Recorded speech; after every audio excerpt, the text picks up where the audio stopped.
The private family meeting was meant to be controlled, quiet, and protected from the outside world. But one disrespectful remark changed everything. Catherine did not raise her voice. She did not wait for permission. She simply stood, reached for Charlotte, and removed her daughter from the room before anyone could stop her. In that instant, a family discussion became a royal rupture. Before we go deeper into what this really means for the royal family, make sure to subscribe so you don't miss a single update. Windsor held its breath, because this was not an ordinary conversation. The private family meeting, a closed discussion where senior royals speak away from cameras, advisors, and public pressure, had been called to settle future duties, public roles, and the protection of the youngest generation during a tense season for the monarchy. Catherine had entered prepared to listen. William had entered prepared to guard the future. Charles had entered hoping to keep peace. Camilla had entered believing the room would bend around old habits. Charlotte, standing quietly near her mother, became the person everyone suddenly looked toward. Camilla let the remark fall like a blade wrapped in silk. She spoke as though Charlotte was too young to matter, too untested to be treated with the same care given to George, too delicate to hold a place in the family's future. The queen consort may have meant it as control, but Catherine heard it as disrespect. The princess looked first at William, then at her daughter, and that small movement said more than anger ever could. Charlotte lowered her eyes.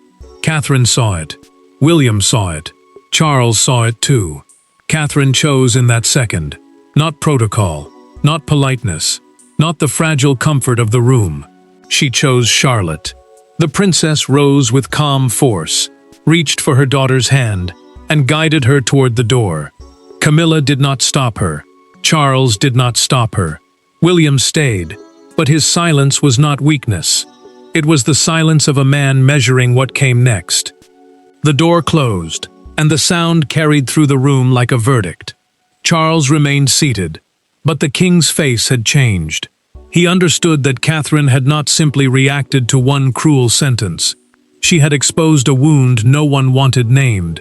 Camilla looked toward the closed door, aware that her words had cost her more than control. William turned toward the table, his expression colder, and everyone waited for him to speak. But before William could speak, everyone in that room understood one thing. Catherine had not just walked out, she had drawn a line. Charlotte was not supposed to become the emotional center of the meeting. She had entered quietly, standing close to Catherine, aware enough to understand the weight of the room, but young enough to still look for reassurance. That was what made the moment so painful. The argument was not only about protocol, it was about a child being forced to hear what adults should have protected her from. Catherine knew exactly why Charlotte's presence mattered. Her daughter was no longer just the little princess standing beside her brothers at family moments. She was becoming part of wider conversations about the Wales children, their public roles, and the pressure that would one day touch George, Charlotte, and Louis in different ways. A public role means the duties and appearances a royal child may slowly grow into as the family prepares them for future responsibility.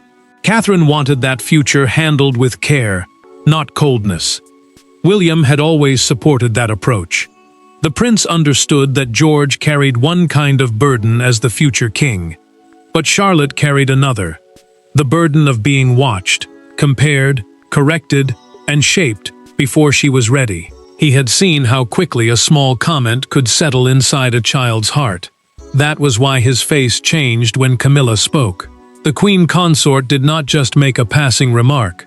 She made Charlotte sound like a ceremonial detail, something to be placed, moved, and managed. Catherine felt the insult before anyone named it. Her eyes moved to Charlotte's face, and the princess saw the tightening expression her daughter tried to hide. That was enough. Camilla might have expected silence. She might have expected Catherine to swallow the pain for the sake of peace. But the mother in her rose before the royal in her could hesitate. William saw it happen, and the prince did not stop her because he understood the truth. Catherine was doing what the room had failed to do. Charles watched Camilla with a heavy stillness. The king realized she had misread Catherine completely. The queen consort had treated the moment as a matter of rank, but Catherine treated it as a matter of dignity. That difference split the room in two. Later, Sophie would describe in a private documented account how Catherine's hands stayed steady, but her voice turned colder than anyone expected. The trusted confidant noticed what others missed. This was not panic. This was control.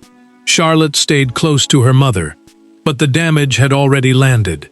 William looked toward Charles, waiting to see whether the king would defend the child or protect the room's comfort. Camilla sat under the weight of her own words, and the queen consort seemed to understand, too late, that Catherine's silence had limits. To understand why one remark carried so much force, the palace had to look backward to the moment that made this confrontation inevitable. Every palace crisis has a moment people pretend not to remember. For this one, it was not the meeting itself. It was a smaller incident weeks earlier, hidden behind polished smiles and careful silence. Catherine had seen it. William had heard about it. Charlotte had felt it. And Camilla, whether she understood it or not, had created the trigger that would later explode behind closed doors. Catherine remembered the chapel rehearsal with painful clarity. It had taken place before a family Thanksgiving ceremony at St. George's Chapel, a royal church at Windsor, where important family services and solemn gatherings are often held. The ceremony itself was meant to show unity, gratitude, and continuity, but the rehearsal carried a different energy. Charlotte had been asked to practice standing beside senior royals, and that detail mattered, because placement in royal moments is never random. It tells the world who belongs where, who is being prepared, and who is being quietly pushed back. Camilla noticed Charlotte's position before anyone else spoke. The queen consort corrected the girl sharply, suggesting she was not ready to stand where adults stood. Catherine heard the tone first, then the meaning beneath it. Her daughter was not being guided. She was being reduced. Charlotte froze for only a second, but Catherine saw the hurt move across her face before the child lowered her eyes and tried to recover. That small silence became unforgettable. Charlotte changed after the rehearsal. She sat quietly in the carriage, hands folded, voice soft, no longer asking the cheerful questions Catherine expected from her. The princess did not force her daughter to speak, but she watched every movement. She knew when a child was tired, and she knew when a child had been wounded. This was different. It was not confusion. It was embarrassment. William's anger came later, behind closed doors, when Catherine told him exactly what had happened. The prince wanted to confront Camilla at once, but he also knew the family was already under pressure. Charles was trying to hold the household together. The king needed calm, so William agreed to wait, not because he accepted the insult, but because he trusted Catherine to decide when silence had gone too far. Catherine entered the Windsor meeting carrying that memory. She did not mention the chapel. She did not warn Camilla. She simply watched. The princess knew that if the queen consort used that same dismissive tone again, the moment would no longer be ignored. Charlotte had already carried the hurt once. Her mother would not let her carry it twice. Camilla repeated the mistake in front of Charles, and that changed everything. The queen consort may have thought she was speaking about rank, maturity, and timing, but Catherine heard the same old wound reopen. William saw it too. The prince looked at Charlotte, then at his wife, and understood what was coming before anyone else did. The chapel incident had been buried once, but inside Windsor, Catherine made sure it would not be buried again. The room did not erupt. That was what made it worse. There was no shouting, no chaos, no grand display of anger. Catherine simply returned after leading Charlotte out, closed the door behind her, and faced Camilla across the table. The silence became unbearable. Every person present knew the princess had come back, not to explain herself, but to demand that the insult be answered. Catherine had left Charlotte with a trusted aide just outside the room. An aide is a palace staff member trusted to help with private duties and protect royal privacy when family matters become tense. That detail mattered because Charlotte was no longer inside hearing adults argue about her worth. Catherine had removed her daughter from the pain, but she had not removed herself from the fight. The princess came back because the insult still remained in the room. William stayed near the table and refused to sit. The prince did not need to speak first. His body language made his loyalty clear. He watched Catherine carefully, not to control her, but to support her. Charles noticed it. Camilla noticed it too. The queen consort had expected the moment to pass with discomfort, maybe with a quiet correction later. Instead, Catherine stood before her with the calm of someone who had already decided the old rules no longer applied. Catherine told Camilla that Charlotte would never again be treated as though her feelings were less important than royal convenience. The words landed hard. The princess did not make it about revenge. She made it about protection. She reminded the room that Charlotte was a child, not a symbol to be moved around for comfort, rank, or pride. William looked toward Camilla, and the prince's silence became sharper than any interruption. Camilla tried to defend herself. The queen consort said her words had been misunderstood, that she had only spoken about readiness, not worth. But Catherine repeated the exact wording back to her, slowly and without mercy. Camilla's expression faltered. For the first time, the room heard how cruel the remark sounded when it was stripped of royal softness and spoken plainly. Charles finally broke his silence. The king asked whether the chapel rehearsal had influenced Catherine's reaction, and that single question changed the air. He had heard whispers. He had known there was history beneath this moment. William confirmed it with controlled anger, telling Charles this was not the first time Charlotte had been made to feel small in a room where she should have felt safe. Camilla looked away, but the queen consort could not escape what had now been said openly. Catherine had forced the hidden pattern into the light. William had confirmed it. Charles had to face it. The choice before the king was brutal: protect peace around his wife, or protect trust around the future queen and her daughter. And once Charles realized this was bigger than a single remark, the balance of power inside the family began to shift. Power in the royal family does not always arrive with a crown. Sometimes it appears in the person who refuses to let tradition swallow a child's pain. Catherine understood that better than anyone in the room. She was not asking for sympathy. She was asserting authority as Charlotte's mother, William's partner, and the future queen who would not allow old palace habits to shape her daughter's confidence. Catherine had earned influence long before this meeting. Her strength came from discipline, patience, and the trust she had built while raising the next generation under constant attention. The next generation means the royal children, who will one day carry the family's future roles, duties, and public expectations. That mattered, because Charlotte was not simply present as a granddaughter. She was part of the future, and Catherine knew the future could not be protected by letting adults speak carelessly around a child. William made that power stronger by standing with her. The prince did not treat Catherine's reaction as emotional overreach. He treated it as judgment. He made clear that any decision involving Charlotte would involve both parents, not Camilla, not courtiers, and not quiet pressure from behind palace doors. Catherine felt his support without needing to ask for it. William's silence beside her became a shield, and everyone in the room understood what that meant. Charles felt the pressure close around him. The king loved peace, but peace had become expensive. On one side stood Camilla's pride, wounded and defensive. On the other stood Charlotte's protection, carried by Catherine with calm fire. Charles looked at his wife, then at his son, then at the princess. And the monarch understood that this was no longer about smoothing over a difficult sentence. It was about deciding who had the right to shape the children's private world. Camilla felt cornered because Catherine did not shout. The queen consort could have fought anger. She could have answered drama, but she struggled against certainty. Catherine spoke as someone who had already measured the cost and decided it was worth paying. Her voice stayed low, but every word carried weight. Charlotte would not be placed in sensitive family meetings again unless her parents agreed. Not as a gesture, not as a courtesy, as a rule. Charles quietly set his pen down. The small movement changed the room. He said Charlotte's involvement in private meetings would be reviewed under Catherine and William's approval.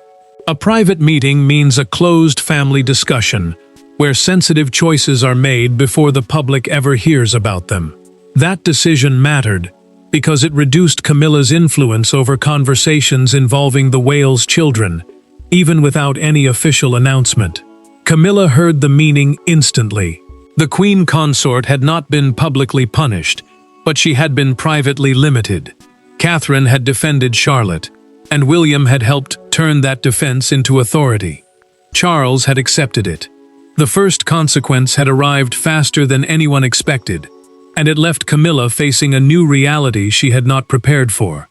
By the end of that meeting, Catherine had not only defended Charlotte, she had changed who controlled access to the children. For the first time, Camilla felt the room move on without her. The conversation continued, but the queen consort no longer controlled its rhythm. Catherine had spoken, William had backed her, and Charles had refused to reverse the decision. It was not a public humiliation. It was quieter than that. A door had closed softly, and Camilla knew exactly who had closed it. Camilla remained behind when the meeting broke apart. Charles stepped away to speak privately with an aide about revised family protocols, a set of agreed rules that guides who attends sensitive royal conversations, and how private family matters are handled. That mattered because this was not just hurt feelings anymore. A spoken insult had turned into a change in access. Charlotte would no longer be brought into tense family discussions unless Catherine and William agreed first, and that single rule shifted the room's power.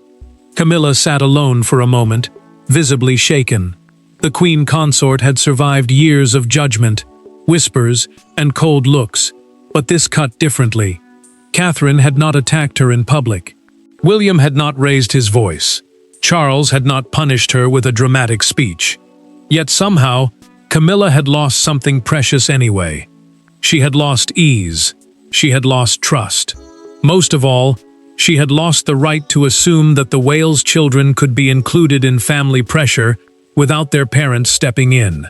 Charles returned and found her silent.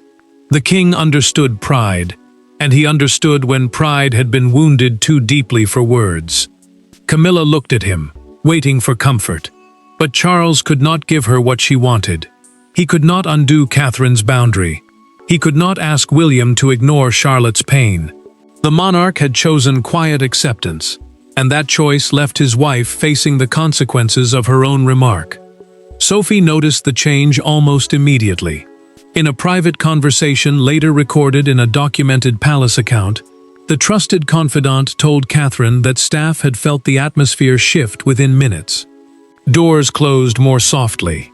Voices dropped in the corridor. No one needed an announcement to know that something serious had happened.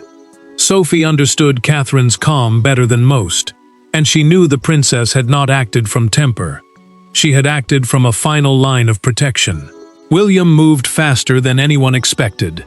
The prince made clear that Charlotte was to be kept away from every follow-up discussion connected to Camilla's remark. That order mattered because it proved the decision was already being enforced, not debated. Catherine had removed her daughter once. William would make sure she did not need to do it again. Camilla felt the full cost of that reality.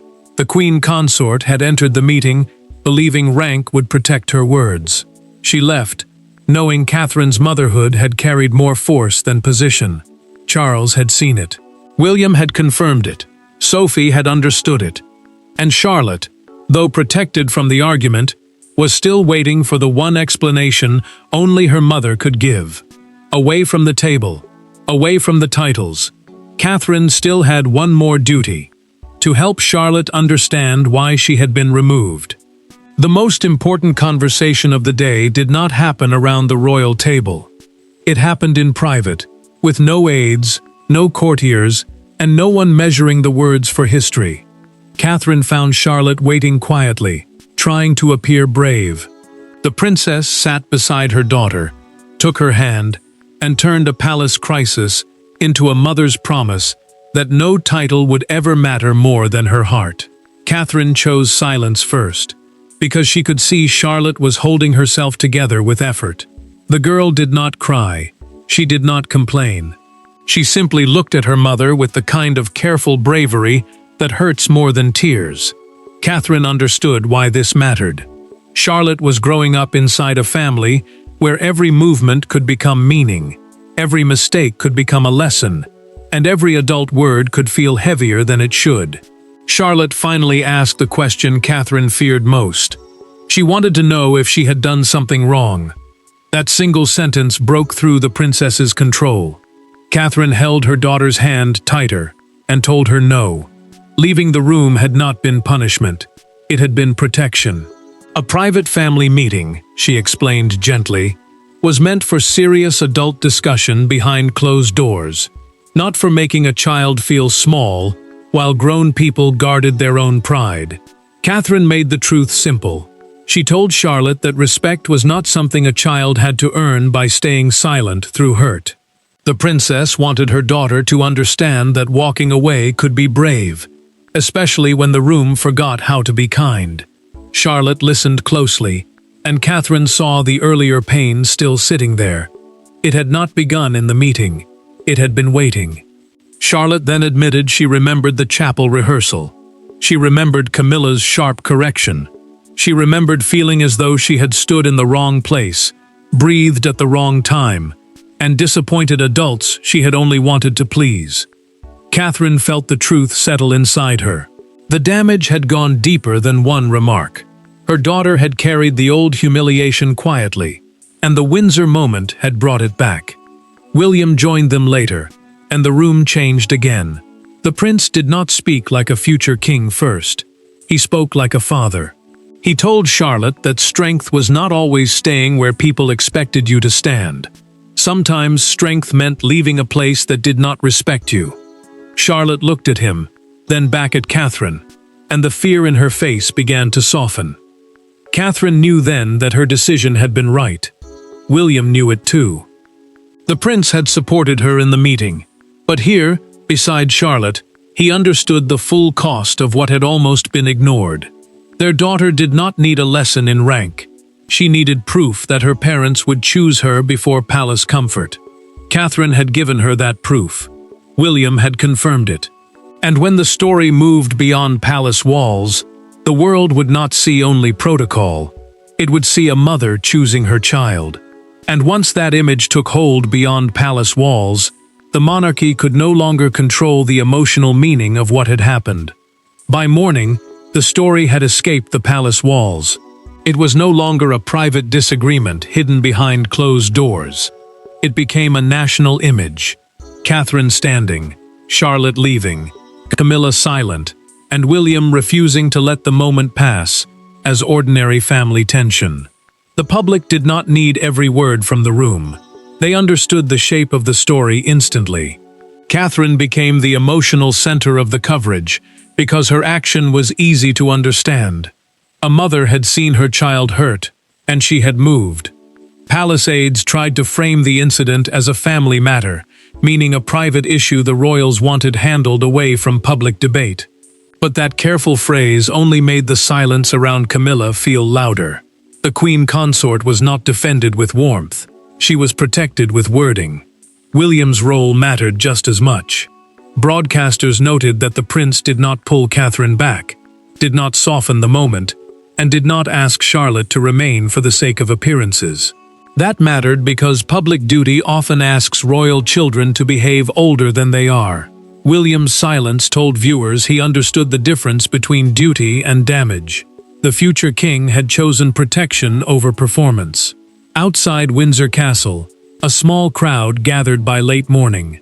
Windsor Castle is one of the royal family's main residences, a place often linked with private decisions and public symbolism. One woman held a simple sign that read, "Children first, crown second." The phrase spread quickly, because it captured what people already felt. Charlotte had not been removed in shame. She had been removed because Catherine refused to let her daughter become collateral in an adult power struggle. Camilla felt that public meaning hardened around her. The queen consort had not made a public statement, but her silence became part of the story. Viewers did not see a woman being misunderstood. They saw a child being defended. That contrast wounded Camilla more than any official rebuke could have done, because the public had chosen the emotional side of the story before the palace could control it. One morning newspaper made the moment impossible to ignore. Its front page carried the headline, "Catherine chooses Charlotte," beside a solemn image of the palace gates. The image mattered because it turned a private door closing into a national symbol. Commentators later said in a recorded broadcast discussion that Charles's silence during Catherine's exit suggested approval, or at least acceptance. The king had not stopped her. That became the quiet verdict people remembered. Catherine did not need to speak publicly. William did not need to explain himself. Charlotte's absence from the next round of discussion said enough. Camilla had lost the public mood, and Charles could feel that the palace had already moved beyond damage control. By the time the palace understood the public mood, the verdict inside the family had already become impossible to reverse. In the end, the meeting was remembered for one decision, not one insult. Camilla's remark opened the wound, but Catherine's response defined the day. She removed Charlotte from the room because she understood something the monarchy often forgets. Children may be born into duty, but they are not born without feelings. And from that moment forward, the family could not pretend otherwise. Catherine had forced a final understanding inside the palace. Charlotte's emotional safety would come before access, tradition, or adult pride. That mattered, because access in royal life means more than entering a room. It means being included in private conversations, where tone, rank, and pressure can shape a child's confidence before the public ever sees the result. Catherine refused to let that happen without protection. William stood beside her because the prince knew their children needed parents first, not managers. William's support changed the decision from a reaction into a rule. The prince made clear that George, Charlotte, and Louis would not be pulled into sensitive royal discussions just because adults found it useful. Sensitive royal discussions are private talks about family duty, public roles, rank, or inheritance that can carry heavy emotional weight. Catherine understood that weight. William understood it too. Together, they gained stronger authority over when and how their children would be included. Camilla was left wounded by the outcome. The queen consort had not been stripped of dignity in public, but she had been corrected in private, and that correction cut deeply. She understood, perhaps too late, that her remark had crossed a boundary she could not redraw. Catherine had not asked for revenge. She had demanded respect, and Camilla knew the difference. Her pride hurt because the room had moved against her without needing anger to do it. Charles accepted the truth with visible pain. The king wanted peace, but peace could no longer mean asking Catherine to swallow disrespect toward Charlotte. He had watched his granddaughter leave the room. He had watched William stand firm. He had watched Camilla lose control of a moment she thought she could manage. The monarch understood that if he protected comfort over trust, he would damage the very future he was trying to preserve. The private review ended with a firm decision. Charlotte would be shielded from future meetings involving tension over rank, duty, or inheritance. Inheritance means the passing of royal position, property, or responsibility from one generation to the next, and those conversations can become heavy even for adults. For a child, they can become cruel. Catherine made sure Charlotte would not carry that burden too early. Catherine's removal of Charlotte became more than a family incident. It became the moment the palace recognized her not just as a future queen, but as the guardian of the next generation's emotional strength. William stood with her, and the prince's loyalty gave the decision lasting force. Charles accepted the line, and the king's silence became agreement. Camilla learned that rank could not protect a careless word from consequence. This was not a rebellion against the monarchy. It was a correction.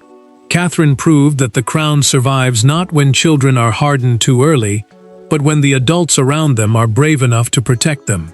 There was no need for another dramatic ending, because the meaning of the day had already settled. Catherine chose Charlotte. William stood with them. Charles accepted the line. And Camilla learned that respect for the future begins with respect for the child standing in front of you. Thanks for watching. Please don't forget to like and subscribe, and we will see you in next one.